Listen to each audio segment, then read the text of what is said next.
ఈరోజు కలెక్టర్ గారు, బ్యూరో గారు, సైనిక కలెక్టర్ గారు, అధికారులు అందరూ కూడా భద్రాచలంలో భూభారతి చట్టాన్ని అవగాహన సదస్సు రావడం జరిగింది.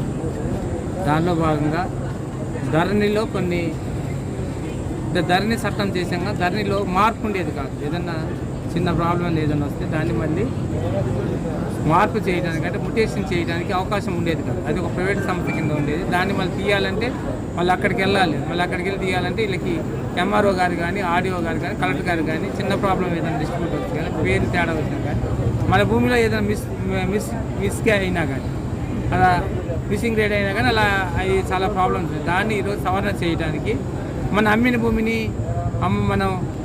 మన అమ్మిన దాన్ని కూడా అవతల మనం పట్టా చేయించుకుంటూ కూడా దాన్ని ఎలా వచ్చిందని సంక్రమించిందని కానీ చెప్పడానికి ఒక ఆదరణ ఉండేది కాదు. ఈరోజు ఆదరణ కొరకు ఏ విధంగా వచ్చేది అనేది మన ఒక వాహని ద్వారా ఒక మళ్ళీ రెవెన్యూ వ్యవస్థ వస్తుంది. రెవెన్యూ వ్యవస్థ ద్వారా ఈ రెవెన్యూ గ్రామాల్లో మన రికార్డులు అన్నిటి కూడా ఉంచుతుంది. మళ్ళీ నెల ఏదైనా December 31 వచ్చేసరికి మళ్ళీ ఇదన్నీ కూడా ఎంఆర్ఓ ఆఫీసులు కానీ ఇవన్నీ భద్రపరుస్తూ ఉంటారు. గతంలో ఎలా అయితే భద్రపరిచారో అలానే భద్రపరిచి మనం పూర్వంలో అయితే ఏ సిస్టమ్ ఉందో పానీలు కానీ శిస్తులు కానీ అదే రూపంలో ఈరోజు మళ్ళీ ఆ చట్టం వస్తుంది.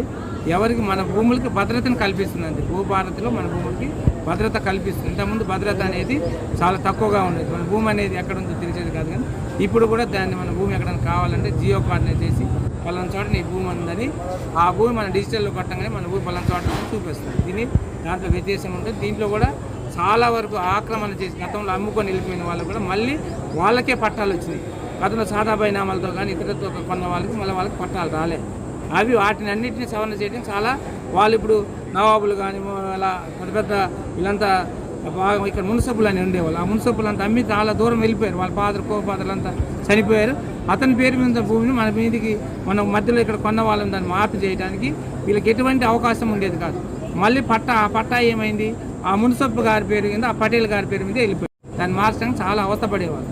దాని ఈరోజు అదే పట్టాల కింద అవే నడుస్తున్నాయి. వాళ్ళకి మొన్న ఇప్పుడు జరిగేది కూడా ఇక్కడ ఏంది, మనకు ఈ ధరణి పోర్టల్ ఏమైంది, పట్టా ఒకరికి ఉండేది, రైతు బంధు ఒకరికి పడేది. రైతు బంధం అసలైన ఎవడు అమ్ముకొని వెళ్ళిపోయినాడికి రైతు బంధు పడేది, పట్టా మనం చేసుకునేవాళ్ళు. అంటే పట్టాలు ఉండేది కాదు. ఇది ఎప్పటి నుంచి కొన్నావు ఏం కొనేదని ఇప్పుడు అసలైన రైతుకి ఇప్పుడు దీంట్లో భూభారతి చట్టాన్ని మార్పు చేసి మ్యుటేషన్ చేసి సంక్రమణ చేసి ఈరోజు ఆ ధరణి పోర్టల్లో ఉన్న ప్రాబ్లాన్ని ఎంఆర్ఓ చేతిలో, ఆర్డీఓ గారి చేతిలో, కలెక్టర్ గారి చేతిలోకి వస్తుంది. ఇక్కడే వీళ్ళు మార్పు చేయొచ్చు.